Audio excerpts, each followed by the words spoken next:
Good day, everyone, and thank you for joining us. We are very excited to present our first webinar using VideoCam today for a very intimate presentation with our guest, David Leet. David has tackled everything from chocolate chip cookies to Welsh cakes, from the foods of Portugal to the tribulations of being a super taster for print, radio, and television. In 1999, he founded the website Leet's Culinaria, and in 2006, he had the distinction of being the first winner ever of a James Beard Award for a website, a feat he repeated in 2007. The following year, he won his third James Beard Award for his article on fried clams for the New York Times. His first book, The New Portuguese Table: Exciting Flavors from Europe's Western Coast, explored the food of his heritage and won the 2010 IACP First Book Julia Child Award. David is also a regular correspondent and guest host on NPR's The Splendid Table. He splits his time between Connecticut and New York, but will travel anywhere for a good meal. Today, he will discuss his lifelong love affair with food, his struggles with bipolar disorder, and his latest book, Notes on a Banana. Welcome, David. So happy Hello. to have you. Thank you, Debbie, for that nice introduction. I really appreciate it. So everyone, it's a pleasure to be here. I want to thank Debbie for asking me to do this because it's something that I'm very passionate about. I really do like talking about manic depression in my particular situation because it had been quieted for so long, and for the fact that it took 25 years to be diagnosed. So I have written a book. It's called Notes on a Banana, a memoir of food, love, and manic depression. And that's the written version, the book version of what I'm going to talk about here. And what I'd like to do is I'd like to tell my story, but I also would like to focus on what the successes that have happened in my life, despite having bipolar, and I think also because of being bipolar. And I want to take you through different situations, starting when I was a child, all the way up to the present. And then I'd like to open it up to questions. So I'm just going to launch right in. I do suffer from bipolar 2 disorder with major depression. And I also have tremendous anxiety, especially when I was younger. I suffered with a tremendous amount of anxiety. Yet it went undiagnosed for 25 years. Now, the thing that's important is that I noticed that something was very different with me at a very young age. And it started, I was always a very, very sensitive child, an extraordinarily sensitive child, and intensely, intensely emotional. There are stories that my mother and my godmother and my grandmother have told as I was growing up. For instance, Captain Kangaroo, I don't know how old the general viewership here on this is. Captain Kangaroo was a children's show in the 1960s and 70s. And when I was a kid in the 60s, I would watch it. There was a talking clock. And whenever it came on television, I freaked out. I started to scream and cry. I ran to my mother. I hung on to her, and I was inconsolable. And it was just a clock. It was a children's show. There was nothing really scary about it at all. And I had a lot of stranger anxiety and a lot of stranger fear. So there was one time, I do remember this. I don't remember the things about the clock, but I remember that there was a stranger, a family member, a distant family member who visited us. And there was something about him that I didn't like. And I began crying so hard. I crawled my way and clawed my way up my father to get him to hold me. And when the guy wouldn't leave, I just started to scream more and more and more until the poor guy just backed out of the house apologizing. But I don't know what it was. The mailman also scared me. Every time I saw the mailman, I would cry. And so there was this intense fear and intense sensitivity and emotionality from a very, very young age. And then there were also some other things that I now look back on that tipped me off that there was something different in me than other children. For instance, I remember we moved to a new house. My father had built a house, and I remember being in the bedroom one of the first weeks we were there and hearing breathing, just deep, heavy breathing. And my father came in and he didn't hear it, and it was gone when he was there, but as soon as he left, I heard it again. And that went on for quite a long time, and I still don't know what it was. My mom and dad said maybe it was the radiator, or maybe it was the heater or the water heater. I'm not so sure, because I used to go down to the basement and I would hear those things. ping on or roar on, and they didn't have that same quality of the breathing. And so there was something going on there that I really couldn't figure out. But my life, those are just some of the early clues, because in the book I wrote it in such a way that it's almost a mystery. So there's all these clues that I've placed like breadcrumbs through the whole narrative, so you understand my arc and what I discovered as I was going through my own life, trying to figure out what was going on with me. But to me, my life cleaved in two, sort of like the before and the after. And the before, even though these things were going on, I had a very good childhood. My mom and my dad were very loving. We lived in one big house, 3 apartments. My grandmother, my grandfather, godfather, godmother, cousin Barry, cousin Wayne, my mother and my father and myself.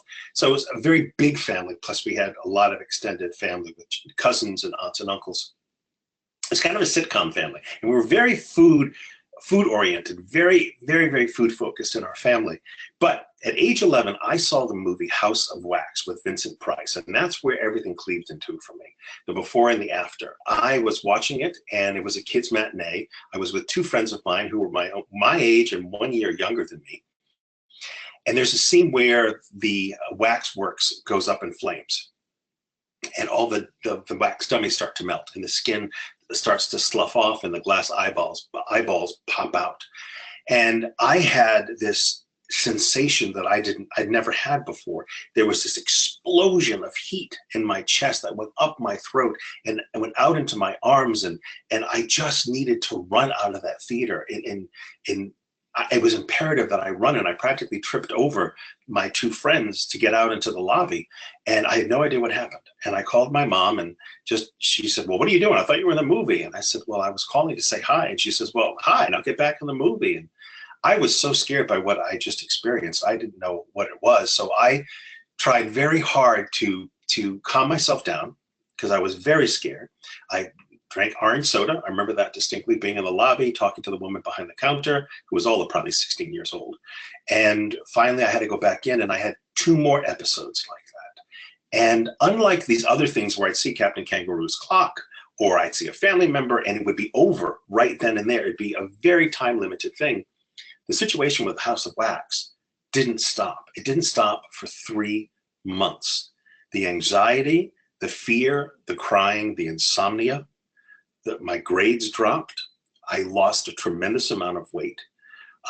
Everything became frightening for me. Everything was a trigger. I remember the song, there's a song called A Horse with No Name. And that, whenever I heard that on the radio, it just spun me out of control with such fear. And my father eventually took me to our family doctor, who said, "Well, I can give you Valium." And I was 11 years old, and I thought, no, I'm not taking Valium. I mean, I'm an 11-year-old kid. You don't give a kid Valium. And the interesting thing is, it just stopped. About 3 months later, it just stopped. It was in April, so it would have been April, May, June, like July or something, just stopped. It was gone. And I was completely back to normal. And we all kind of thought, well, that's odd. Maybe he just was too young to see the movie. That's what we all thought. And I was fine with that. Life went on. The summer was great. Went into 7th grade, and then I don't want to say dumb enough. That's not fair to me as a child. But I don't know. I went back to see I went to go see Poseidon Adventure, and the same exact thing happened to me when there was someone being burned and all these things in the boat turning over, and all that emotion that I was seeing on the screen. I ran out of the theater, and the same exact thing happened, except instead of 3 months, it lasted 2.5 years. I was inconsolable. My grades plummeted. I was so anxious. I was so nervous. I had insomnia. I would wake up at 4 in the morning sometimes and lie there in bed, waiting until 7 o'clock, which is my usual time. I guess was my usual time to get up. So I wouldn't alarm my parents. And nothing could rouse me. In the book, I talk about how I was seeing life through the wrong end of a telescope. Everything seemed so distant and so far away from me, and sounds, they sounded muffled. And again, no appetite. It was I lost a lot of weight. And my mom and dad tried to rouse me. They tried to do everything they possibly could. But nothing was working. My father would bring me a half hour to a friend's house for a sleepover, drive back a half hour, and then an hour in, I would call and say, "I need to be picked up. I'm too scared." He would go and pick me up, and drive back. So in the course of 3 hours, he'd be traveling for 2. This happened over and over again. And no one could figure out what it was. I had my grandmother, my grandfather, aunts, uncles, cousins, everyone around me trying to help me understand what was so scary to me, what was so frightening. And I couldn't pinpoint what it was, because it wasn't the movie specifically. The movie seemed to be a portal, each of those movies, and movies seemed to be a big theme in my life. They were a portal to the other side, the upside down, the dark side, but I didn't know that then. So finally at 13, almost 14 years old, I threatened, I called my mother up at work and I said, if you do not let me see a psychiatrist, I will kill myself. And I knew that that was a hollow threat. But the thing was, it motivated them. It got them to do something. So in short order, I was down at Emma Pendleton Bradley Children's Hospital in Providence, and I began to see a therapist. They diagnosed me with generalized anxiety disorder, and which I think is probably true, but I think it was the first example of missing the diagnosis of bipolar in children, because this was the 70s, and no one thought kids really could have bipolar at that age. They thought it was something that manifested later on. And I don't know whether it was time or working with this doctor, Dr. Cooper, but I got better. And my last couple of years of high school were great. I was popular. I was in the drama club. I started the photography club. I had a great time. I had a car. We went out with all my friends. And it was really a fun time for me. I was starting to deal with the fact that I was maybe gay. I wasn't sure yet. But even despite that, I was still having a very good time in the last several years of high school. I went to college at Rochester Institute of Technology. I was there for 3 years. I got an associate's degree. I was going to get a bachelor's, but I decided to go and study acting. So I had to take up couple of extra classes in the third year to finish up that degree. Went to Carnegie Mellon University. Got in on scholarship, was doing great. I was at the top of my class. And what was interesting was I started to notice in my journals, though, this is when I started to notice something, but I didn't know what it was. I began writing about the extroverted self versus the introverted self, my outgoing self versus my loud self, versus my quiet self. And I found that I went through periods where I wanted to hibernate. I just wanted to be left alone. I didn't want to be around anybody. I wanted to be in my room. I was renting a room in a boarding house, in this woman's house, and I wanted to be alone. I wanted to be left alone. And there were times that I just could not be with enough people and couldn't do enough things and couldn't have enough of a social life. But what was happening, an important clue that I did not pick up, was our schedules were brutal. We would start at 8 o'clock in the morning and we would finish at 11 o'clock at night. We had classes, and then at night we would work crew, which was building the sets and making costumes for the upperclassmen, or we would run the shows. And at 11 o'clock only was when we could turn to our own homework, our own scene study, our own acting, and we would sometimes finish at 1 o'clock in the morning. Now this was going on for the whole school year, and I was exhausted. I was exhausted first semester, but then second semester, this blackness of the winter started shrugging off, and I started shrugging it off, and I started feeling really, really great. And that's when some things started to happen. There was this largesse, and I'll read a short segment just so you can kind of get a sense of what I'm talking about.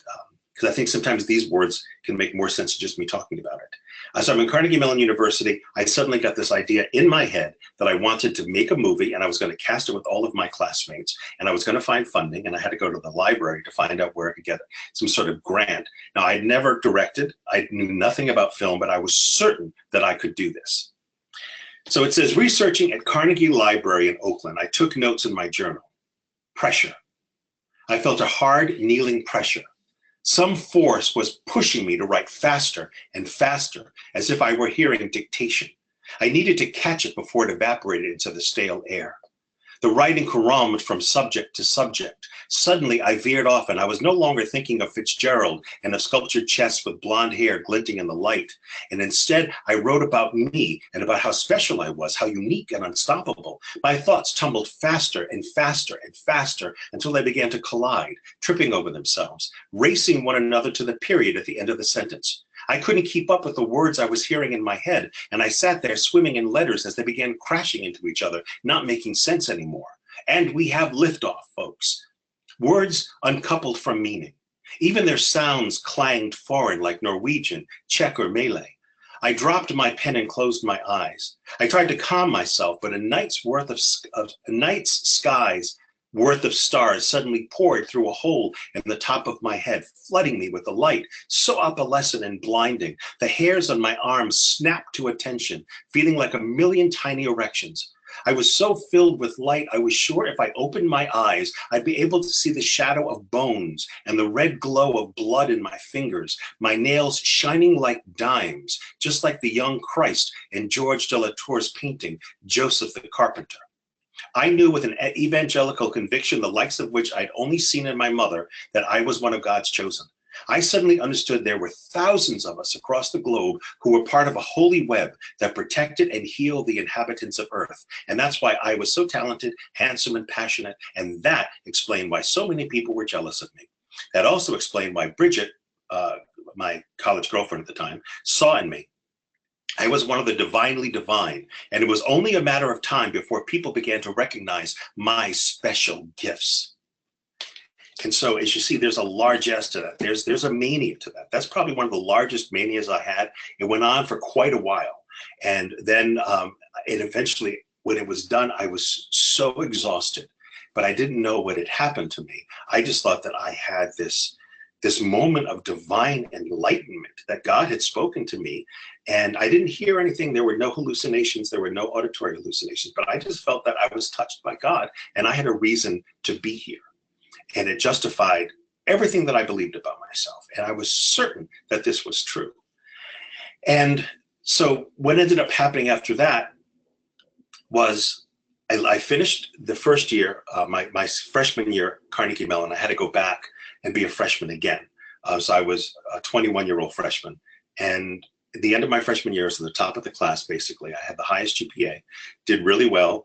And I was all set for the second year, except during the summer between first and second year, it happened again. A whole panic attack happened, and it had nothing to do with a movie or anything like that. I had a massive, massive panic attack when I was a camp counselor, and I wasn't able to shake it. And what I wasn't noticing then that I now know is that the panic attacks then were followed by such depression. That's what the 2 and 3 years periods after these panic attacks were. And it all fell apart. I had to drop out of school. I broke up, my girlfriend broke up with me, and then I ended up being gay. And so that was a good thing, I think, for her. I lost friends, I isolated, and I really left Pittsburgh very ignominiously. It wasn't how I expected I was going to leave Pittsburgh, where CMU is. I thought I was going to leave flying high. And I came to New York, and just to kind of move things along here, it happened again. Life got good again. I was doing well. I was feeling fabulous. I started working in Windows on the World as a waiter. And it was just before Thanksgiving to Christmas. We began working crazy, crazy hours, and they would let us work as often as we wanted because they needed people for banquets, for private parties, for breakfast, lunch, and dinner. So if you arrive at breakfast, you'd be there at 5 in the morning just about, and you'd work until about 10 o'clock in the morning. Then lunch would start at 11:30, and you'd work until about 2:30, 3 o'clock. And then dinner would start, you'd be there at 5, 4:30, and you'd work until 1 o'clock the next morning. So you'd be there almost 24 hours. And this was going on, and we were making so much money, and I was thrilled, and I was having great time, and I felt that I was on top of the world, and quite literally I was a quarter of a mile up in the air on top of the Windows on the World. And again, what ended up happening was I went to a movie. I saw young Sherlock Holmes with a friend of mine. I thought it was a very safe. I was 25 years old. It was a PG movie. I thought it was perfectly safe. I went to see it, and it all exploded with this incredible anxiety attack. And I just want to read that if I can, because I think that for people, a lot of people I know who have bipolar also have a lot of anxiety issues. And I just want to explain what mine felt like. So what the scene that happened that I started having tremendous anxiety was, there was a guy who was hallucinating. He was hit by a dart in his neck, and it was some hallucinogen. He started to hallucinate, and he ended up killing himself a little bit later in the movie. But it was during him hallucinating during his dinner where he's having pheasant, and then he sees it pecking, that his head comes out. He starts to peck, it starts to peck his hands, his eyes, and he's bleeding. But then they cut to the view of everyone else, and he's just grabbing at air. There's nothing going on except he's hallucinating. So I say, I felt it gathering. This is a PG movie, a Spielberg movie, for Christ's sakes. Diverting my attention to the screen, I said something to Ronnie, but that's the guy I went with. But he was too engrossed. I knew what was about to happen, and I was powerless to stop it. I could check off its plan of attack. Chest, heart, face, skin, joints, excuse, escape, like a pilot to a co-pilot. A landmine detonated in my chest, shooting up my esophagus and throwing sparks against the back of my throat. Check. My heart heaved against my ribs like a broken washing machine. Check.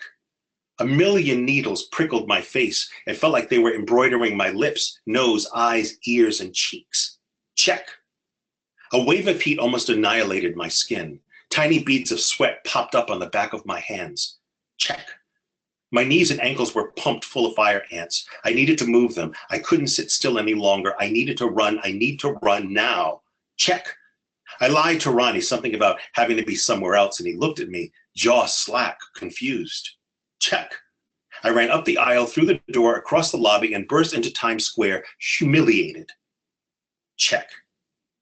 I hoped the explosion of noise, chaser lights, and billboards, massive sensory overload, would bulldoze this back where it had come from, so I could return to Ronnie saying, hey, false alarm. Instead, I could feel the bastard elbow aside my insides, digging through its filthy, reeking bags as it unpacked. The nameless, homeless fear was back. And each of these major, what I call breakdowns, every time the panic attack happens or the panic happened, it was worse than the time before. So here, my life got back together again in New York. It all fell apart. I was isolating. I gained a tremendous amount of weight. Unlike other times where I lost weight, I just couldn't stop eating. And I was terribly, terribly depressed.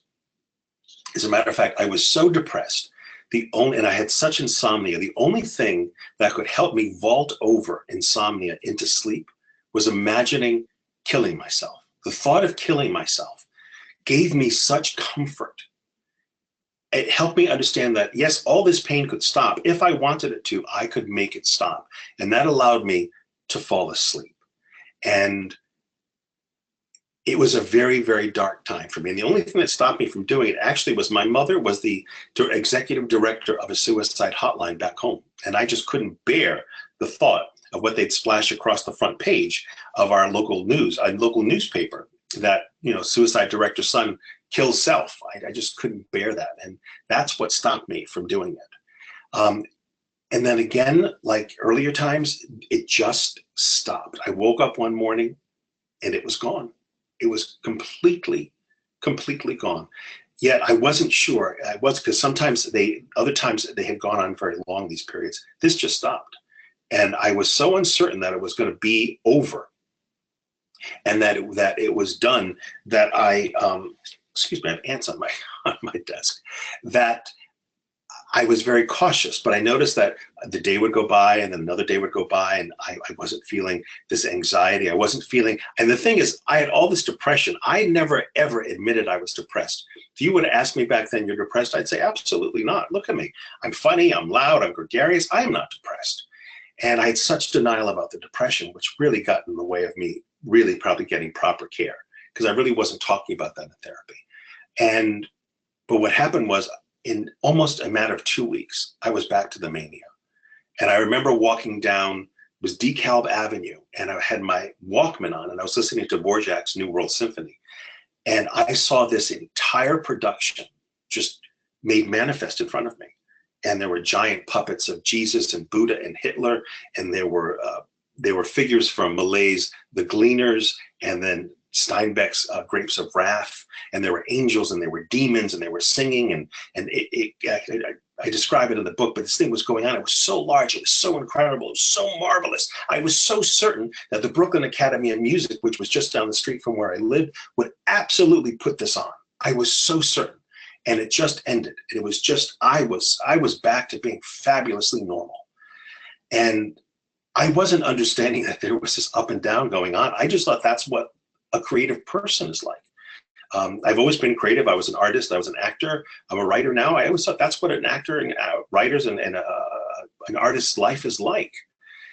And so I don't want to keep on boring you with this, but it happened 2 or 3 more times, these major periods where there would be this up and there would be this crash. But the last one was the hardest one because I had been in a relationship at that point, I think about 3 or 4 years with my partner, Alan, whom I've been with now for almost 24 years. I was working a full-time job in advertising as a writer. I was going to school at night to become a therapist. I began cooking, and so we had dinner parties 2 nights, three nights a week, especially on the weekends too. So I was constantly doing something. I was busy, busy, busy. I had all this energy. I was humming. I was feeling great. The engine, this turbine inside of me was constantly moving and constantly going. And I was doing well. I was holding everything together. That was what was so astounding to me now, is how I could keep all these balls in the air. I could juggle all these different balls. And then it hit. It was like a Mack truck that hit, and the anxiety was the worst I'd ever experienced. And I had to drop out of Carnegie Mellon because of what happened at Carnegie Mellon. I went back to school, become a therapist. I had to drop out of school a second time now. And I refused medication. My therapist, I kept on refusing medication. I finally said, yes, I'll go on it. And they gave me anti-anxiety and antidepressants, which I promptly took and put in my sock drawer. I was not about to take. I refused to take the medication, but I knew that would get him off my butt by doing that. And again, it magically disappeared. About 2 months later, I was perfectly fine. But then about 3 months later, it happened again. And that was the last time it happened. It was the most devastating time for me. Went back to my therapist. No, it was a year later, forgive me, it was a year later. Went to my therapist and I said, this is happening again. He says, but you're on medication. You should have a floor underneath you. And I told him I never took it. And then I realized that I'm really in trouble. And I was diagnosed with anxiety and depression, which, fine. I don't think they were getting anywhere near what was going on with me. And it was this last time that this happened. I broke up with my partner, broke up with Alan. I separated from Alan, I broke up. I went and I lived with my friend's mother. She had an apartment on the Upper West Side near us, and she was gone for that summer. So I lived there so I could get my head together and decide if I wanted to stay in this relationship. And we started going to couples therapist. And this is where everything turned around for me.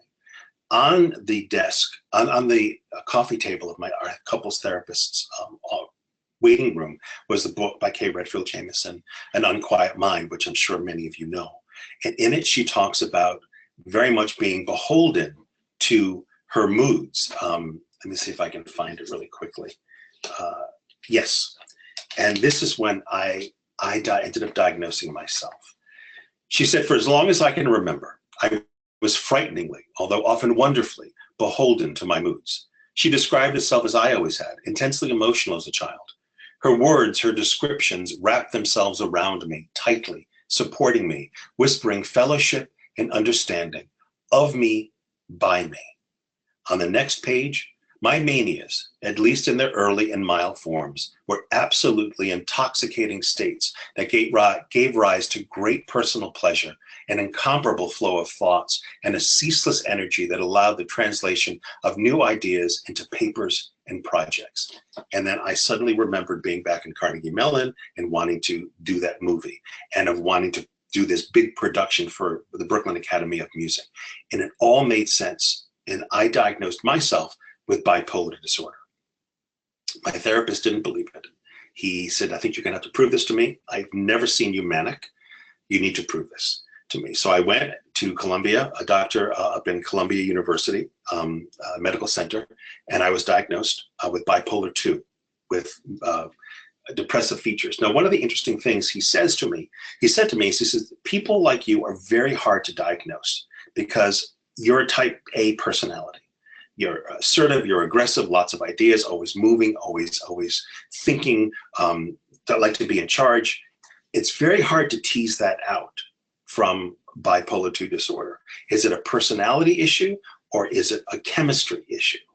And he says, but from considering all the evaluation, it was a very long evaluation.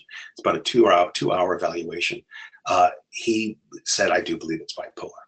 And I had this incredible sense of relief because all these disparate things that had happened through all of my life, all the way back from the clock, the grandfather clock with Captain Kangaroo, to this last time when I was with my partner and I had to leave for 6 weeks or so to be alone and to figure things out. It all made sense.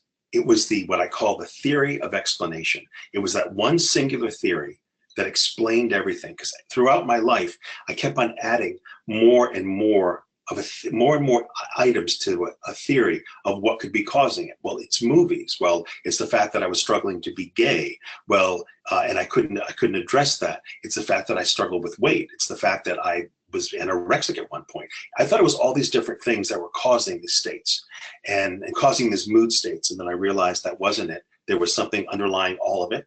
It was my brain chemistry. And that was the connecting tissue for me. And then from there, I went on just this hunt, as I had been since I was 11 years old, to get well. Because now I knew what it was, I could get well. And I started seeing a doctor. I got medicated. It took 4 years and 3 doctors to finally find the right combination of medication for me. I'm on Neurontin and I'm on Depakote. That's the baseline for me. Occasionally an antidepressant is added. And they've tried different anti-seizure medications, but these two seem to be the ones that work the best for me. And then after those 4 years, I had to learn how to be a person. I knew myself as bipolar and my personality didn't change, but suddenly my lifestyle had to change. So I had to start doing things like sleeping in a particular way, going to bed at a certain time and waking up at a certain time. I had to start changing my diet, which was very hard for me because I was a food writer. And I went from being 180 something pounds to gaining a tremendous amount of weight, partly because of the meds, but partly because of my job. I had to relook at how to interact with people. I knew that I just couldn't annihilate people with my creativity and my anger and whatever it was, my rage, because I'm an artistic person. There was something underneath all of this I had to start learning how to deal with. And so the rest of therapy for the remaining, I don't know how many years that was, 5 or 6 years, was all about how can I be a better person in light of having manic depression. A better person meaning how can I live a better life than I had before? How can I start taking responsibility for some of my behaviors? How can I start looking at ways to take care of myself and self-care and self-soothing in a way that I hadn't before? And so I was 40 years old when finally we found the right combination. I'm 56 now, so I've been living 16 years on the right combination of meds. And it hasn't been easy. There are times that it's up, there's times that it's down. Writing notes on a banana threw me into a terrible depression. I also had Lyme disease, so that was complicating everything too, because there's neurological aspects to Lyme, neuropsychiatric aspects to Lyme. But I persevered through this. As Debbie said in the beginning, I started a website, Leets Culinaria, which is a food website. I wrote for the New York Times. I write for the New York Times occasionally still. The LA Times, the Washington Post, all the major newspapers, all the major food magazines. I was able to go on the Today Show several times. I was just on Fox News recently for Notes on a Banana because a lot of people are taking an interest in this. And so I was able to find a way in which I could live successfully, knowing about this diagnosis, knowing that I have this illness that I will have to deal with the rest of my life. And that brings me here to you, talking to you. So it's hard because I can't see you and I don't know, I see how many people are here. I don't know if you have questions. I'm happy to take questions, or Debbie, if you want to jump in, if you have any thoughts that you would like to have me expound upon, I'm happy to do that. Sure, David. Thank you for that sharing your journey with us. I do. I would like you to expand a bit on the many successes that you've had in the last number of years. Hmm. Sure, happy to do that. Actually, before I do that, I would like to explain, I think one of the keys to the success for me was understanding my particular pattern of bipolar.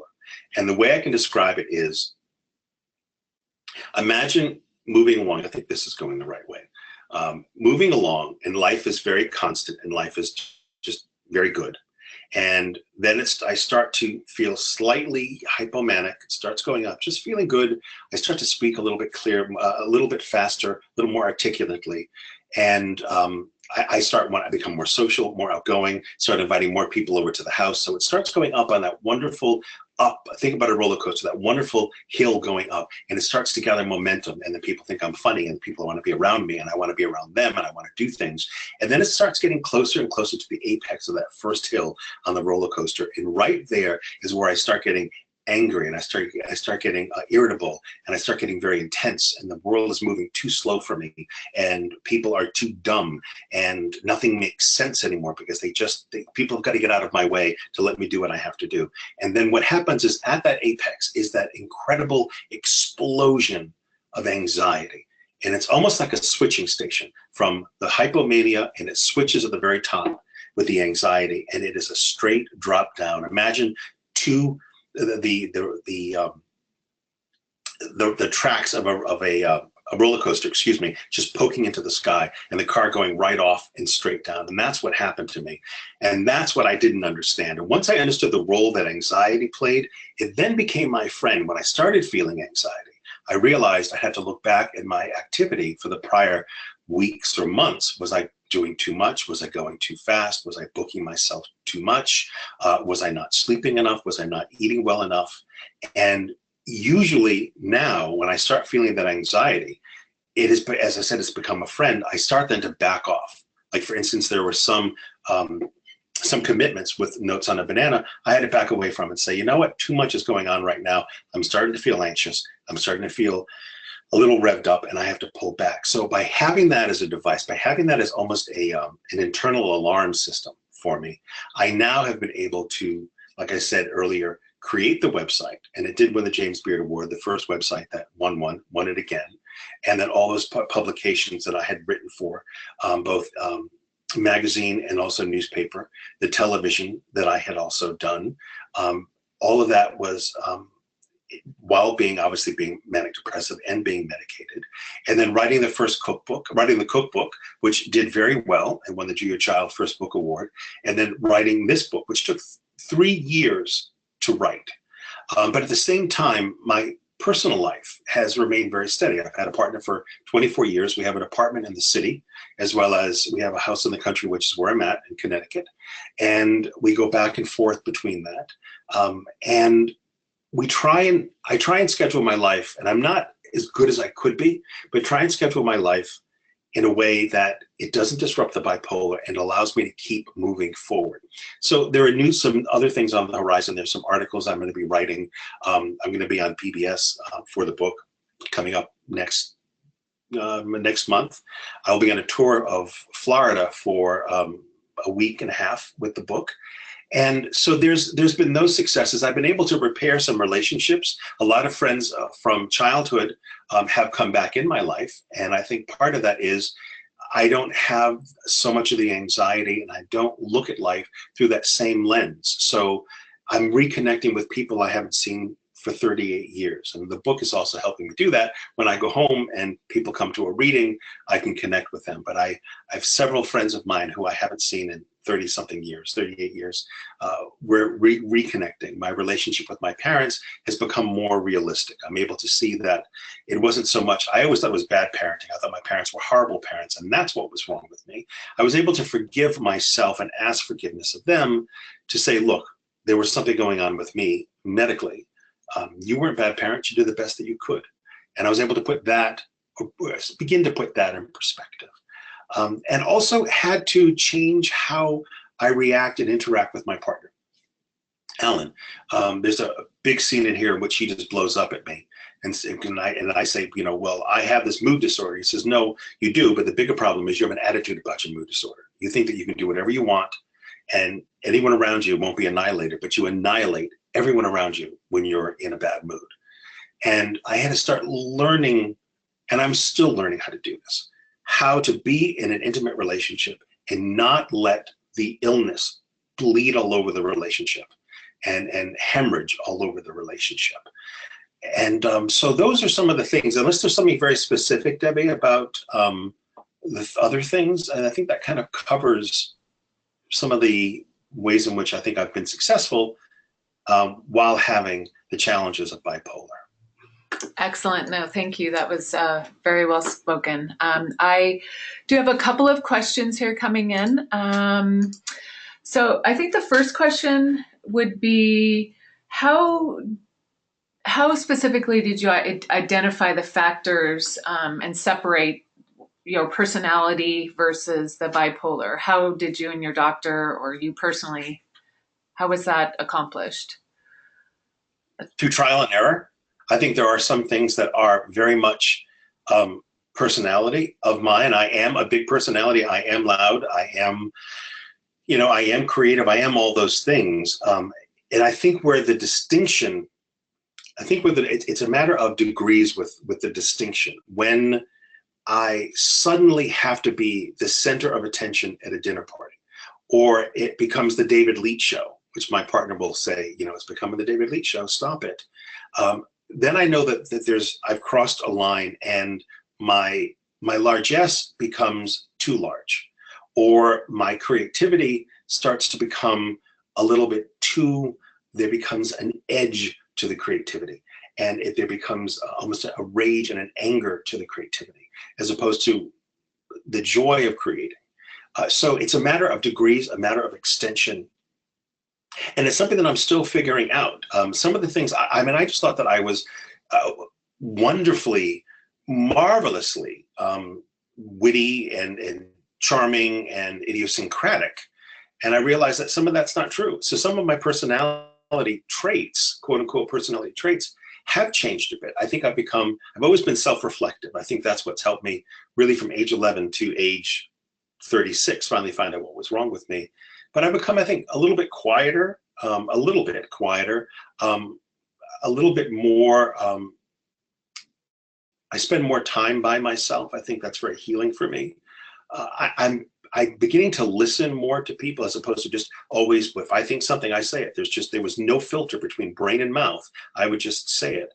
I'm listening to people more. I'm looking at how I can filter more. So I think the answer to that question, to whomever asked it, it really is a matter of degrees. It's a matter of trial and error.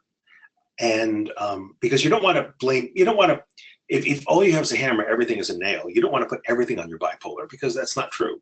It's just part of who you are. It's part of who I am. But I just noticed over time, some things have changed. I'm able to sit with anxiety more than I used to, which I think is because of the illness and because of the medication. And that has allowed me to see things differently, allows me to analyze something a little bit differently, as opposed to just flying off the handle, which I want to do. So I hope that answers that question. Yes, definitely. When you speak of, an indicator from your partner that it's now the David Leitch show, do you have a plan set up with your partner so that he can help you identify those times when you may not be able to, or is it just a spontaneous thing? No, we've built up over the years strategies. There's something I do with my mouth. I don't know what it is, but I hold my mouth in a particular way where he can see depression is coming on before I can ever sense it. He just sees that. And he says, your mouth's doing that thing. Are you feeling okay? And almost invariably I say, yes, I'm fine. You're wrong. And he's almost always right. So I've learned over the years, when he says that, to reflect and start saying that. So that's one of the first indicators. When he says, it's the David Leitch show, sometimes he will, if we're having a dinner party, and he'll come in and say, you're being a little bit big, a little bit loud. Are you okay? or is this the David Leitch show? I immediately start looking at it, and I'll take a step back to sort of see what's going on and see if it's the room and the energy of the room or if it's me. And then there are just times where across the room, he will kind of just look at me a particular way, and I'll know that I've crossed a boundary, or I've said something that's really inappropriate, which to me at that moment does not seem inappropriate. But then on later reflection, I see that it was. And sometimes it has to be explained to me that I've said something very inappropriate, because I didn't pick it up, and I'm in a state that I'm not going to pick it up. And he has to explain it to me. So those are some of the things that I think work for us. And we also, one of our strategies, part of our strategy being in a relationship is to protect him, because his tendency is to want to go in there and start to take care of me and help. That's just his style of relating. And he realizes that he gets drawn and pulled down as if there were weights on the bottom of his shoes just dragging him under. And so what we do now is I will say, I'm not feeling really very good today. I'm feeling kind of down, or I'm feeling very angry or very irritable. Or he will say, you're being very mean. You're speaking very meanly.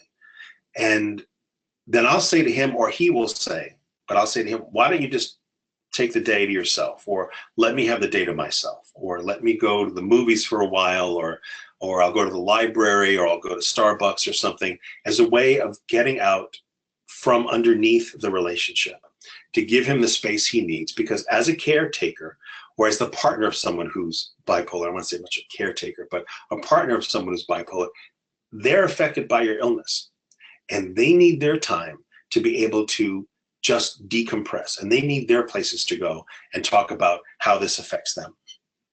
So I try to be as mindful as I can with him when I know something is up, and when he sees something is up, he'll say, I'm not engaging right now. I'm not going to engage. I'm going to go to the living room, and you stay in the family room, because I don't want to engage. I don't want this to escalate. So those are some of the things, and we're still working on it. As I say in the book, it's a work in progress. We are discovering more as time goes on. We look a lot at our relating styles and how we relate to each other, and the things that mean something to me and mean something to him. So I hope that answers some of that. Absolutely, very helpful. Thank you for sharing that. The next question is, a particular person is a disability director at a university, and they're inquiring about how professors and schools can help students who are potentially manic, bipolar, et cetera, in terms of seeing signs. Is how can they be helpful? I think education is the most important thing. First of all, I think there should be the same way. There's CPR classes, and you can learn how to deal with that. Or someone who has seizures, you understand, you can learn what to do with someone that's having a seizure. Of course, manic depression, the spectrum of bipolars is very large, and very wide and very varied. But I think education and understanding what manic depression, or I prefer manic depression over bipolar. I think it's more descriptive of what manic depression is, how it can manifest, how it can disrupt, how it can also enhance a person's learning, and how it can enhance a person's creativity is important. That's the first thing. And that really is, the onus of that is on the university, on having awareness and education for the professors and for the staff. The second is encouraging students to talk privately with advisors and professors and saying, I am bipolar, and these are some of my triggers. These are some of the things that have happened to me in the past. Or saying, I don't really quite know them yet. I just was diagnosed, but I am bipolar. So I may have, I have a learning curve, and I need you to be my partner. I need you to be a partner in this, in my team. I'm working with a doctor, I'm working with a therapist, you as my teacher, and you as my professor, and you as my counselor. I need you to be in that team, because I want to be able to get through school. See, I would love to have been able to have gotten through school. I just didn't know what was wrong with me. So to say, I want to be able to get through school, but I need you to be an active partner. And if that professor chooses not to, or says, or doesn't understand, or doesn't really seem inclined to do that, then I would try to find another professor if that's possible. And remember, it's always possible to take time off from school. That's one of the lessons that I think I learned the hard way. I thought I was a huge failure when I dropped out of Carnegie Mellon University. What I was doing was not dropping out of Carnegie Mellon University. I was saving my life. That's what I was doing, was saving my life, because I think had I gone on, I would have gotten to a point that it would have been untenable for me. And when I dropped out of the second university, Hunter College in New York City, I think that's the same thing. I was saving my life, and I was able to go back to Hunter University. I was able to graduate magna cum laude, I'm not sure one of the laudes, and finish my degree at 38 years old, finally get my degree. And so that's also an option. And so education, awareness, communication, and then know your limits as the student, knowing their limits, I think, is a way in which a treatment plan can be put together. Excellent, thank you. The next question, in terms of language around bipolar conditions, are you affected, or how do you react, or what would you prefer? I'm bipolar or I have bipolar? That is a very, very good question. Whoever asked that, congratulations. Never, ever thought of that. I've often thought, in terms of other things, this is an identity question, really, that you're talking about. What do I say? I say I'm bipolar. And I don't know if I ever would say I have bipolar. I say that I am, actually, I say I'm manic depressive. Because the manic depressant has shaped who I am as a person.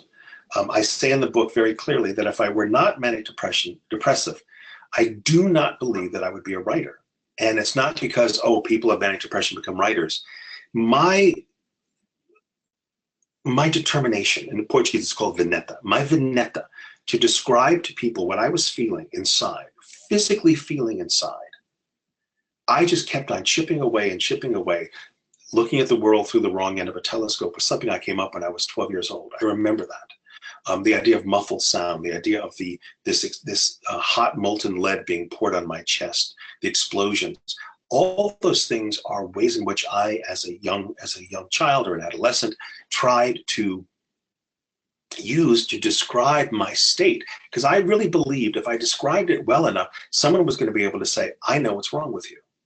And so I don't think that I would be a writer. I don't think that I would be as compassionate or as empathetic or as introspective or as thoughtful as I am if I did not have bipolar. So those things are of me. My compassion, my empathy, my talent, my facility and ability for language is of me. So to say I have bipolar, to me, I am bipolar because it is part of, it's me, it's who I am. So that's just my terminology. Some people may feel more comfortable with saying I have bipolar or I have manic depression. Yeah, but that's a question I'm really gonna have to think on more. Do I have or am I bipolar? Very, very good question. Wonderful, and thank you for your answer. The next question is, I know you've talked about reconnecting with old friends and acquaintances. Do you share with them that you have bipolar? Well, when you've written a book about it, it's kind of hard not to. Right. If you meet someone. I do. Yeah, I don't, if I meet someone at a dinner party, I don't tell them unless they've read the book or have heard about it. But the book has just come out last month, so it's not as if it's been out for 5 years or 10 years or something like that. But if I get to know someone beyond just social acquaintance, I do tell them because I think it's important for me to be honest. Because on top of it is, let's say if I have plans with someone to go out to the movies and they're a new friend and I just don't feel up to it. I don't feel well. I don't want to say, oh, you know, I have a sore throat or something has come up, I can't do it. I would like to say, honestly, I'm feeling rather depressed and I think I'd rather stay home, or if you don't mind, maybe not going to the movie, but what if we just sat and had coffee and chatted? I prefer to go the honest route because I think it's just another opportunity to destigmatize it. It's for people to look at me and say, he's manic depressive. Okay, he's not a Gorgon, he doesn't have six heads. He's a regular person who is manic depressive. And so it's another opportunity for people to have, hopefully, a very positive experience with someone with the illness. Excellent information. The next question. So you had mentioned that you have waves of bipolar, and after a depressive episode that somehow everything stops. And are you emotionally okay at that point, or can you expand on that? When, if you can help me understand the question more, is it when everything stops because of the depression, or when the depression stops because of the mania?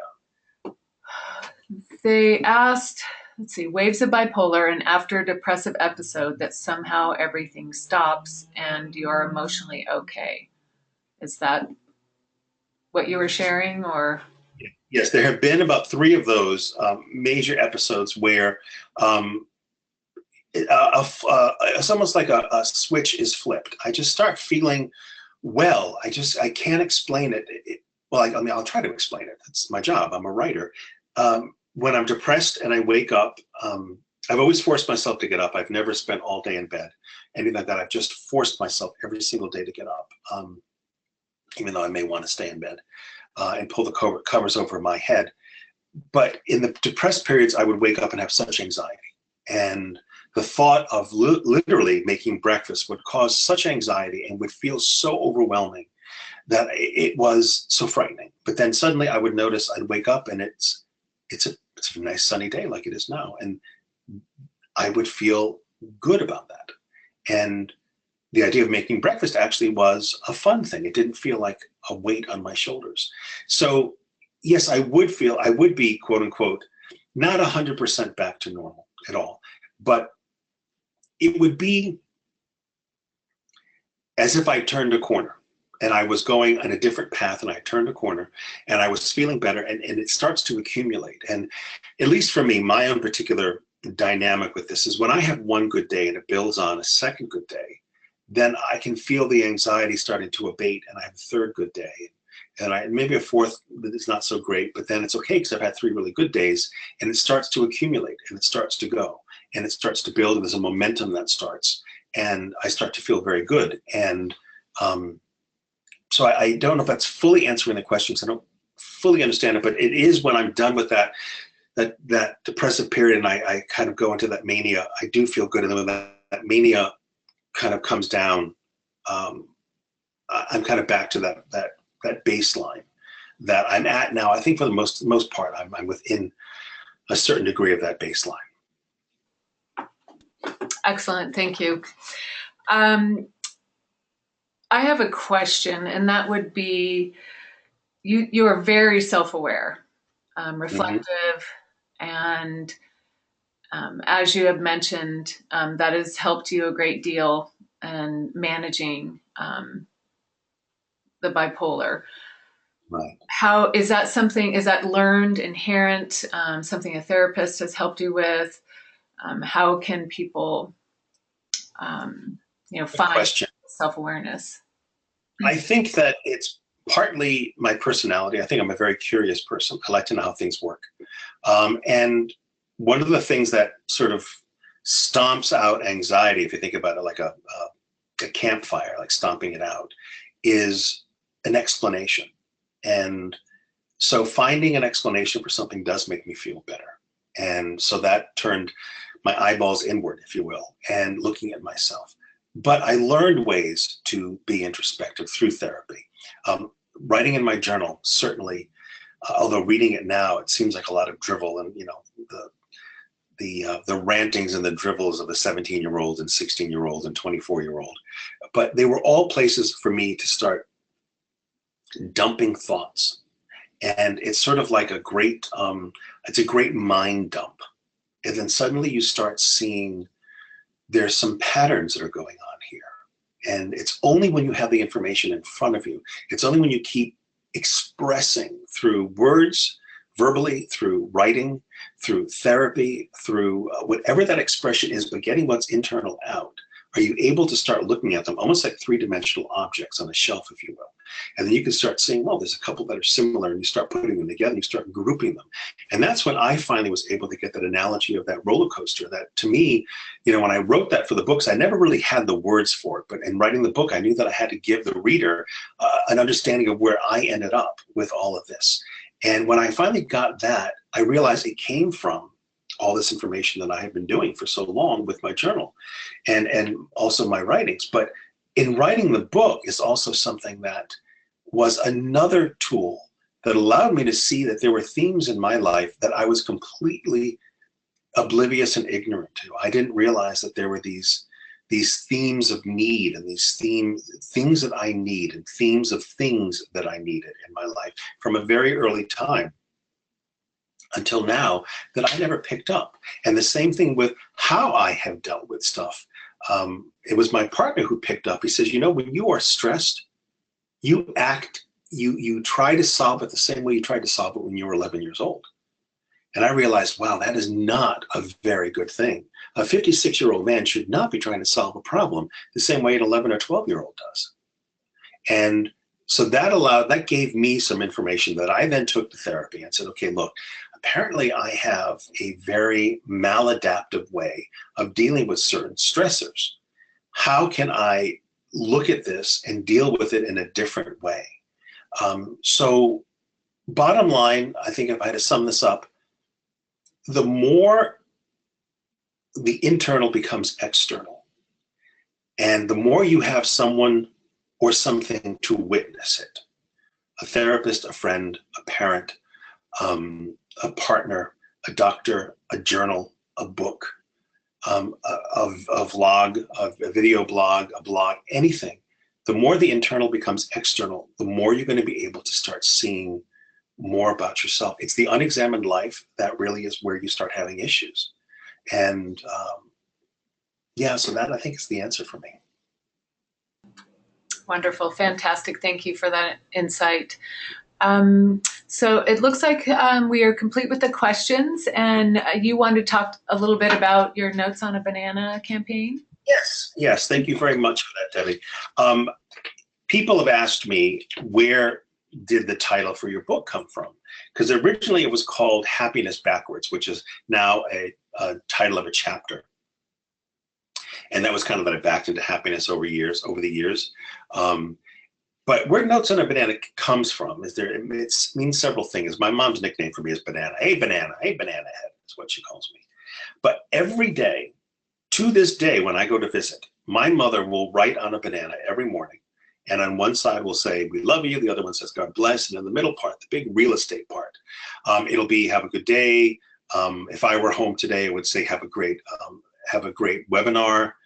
When I was home just 2 days ago, I have a great reading, because I was doing a reading that night. When I was a kid, do well on your geometry test, take out the trash, feed the dog, whatever it was. It was a way of communicating. I call it sort of like the social media of the 1960s. And when I took a picture in 2014, when I was home for Mother's Day, as I was just home this past year, 2014, she had written on a banana that said, thank you for making me a mother. God bless you, we love you, something like that. I took a photograph, put it on social media. Well, it exploded, it went viral, and people thought this was the greatest thing in the world of writing on a banana. And my thought is, don't all your mothers write on bananas for you? And everyone's like, no, when they'd never heard of it. So I realized that was the title of the book. I then have created what's called the Banana Project. And if you go on Twitter, Facebook, Instagram, probably other social platforms, those are the three that I use, and search hashtag Notes on a Banana, you'll see that there are people now who are using the idea of writing on a banana as a way of communicating with someone that they love. And there are schools now, there's schools with children where they'll all get together in the mornings and they'll write on a banana, or a teacher will write on a banana, each one of the kids if they're young, and then pass them out at lunchtime. Some of the lunch ladies will do that too. And people have just done it back and forth. So I'm asking you, this is a bookmark that I give out whenever I'm at a reading. But, just write a note on a banana to someone, write words of encouragement, of love, of support for someone who you love, who has bipolar, who has mental illness, who's struggling in any way. And then if you're comfortable taking a photograph of it, putting it on social media and hashtagging notes on a banana, all one word. My publisher and I want to put together at some point a very large digital quilt online of all these incredible photographs of this yellow quilt of love and support from people. And if you're so inclined, I would love to see some of your notes on a banana and what you have to say to people that you love, or to yourself, or to the world. I've written one to Prince Harry when he talked about his depression. After his mom died for 20 years, he was struggling with depression. So I wrote him. I've written Lady Gaga, and I put it on social media. So I'd love to see what you have to say on your notes on a banana. Just remember, hashtag it, hashtag notes on a banana, so then I can search it and find it. Excellent, wonderful. We look forward to your participation, everyone. Notes on Banana, IBPF is definitely participating. Thank you so much, David, for your candid insight into your life, sharing your journey. We're very thankful, and many benefits from this talk.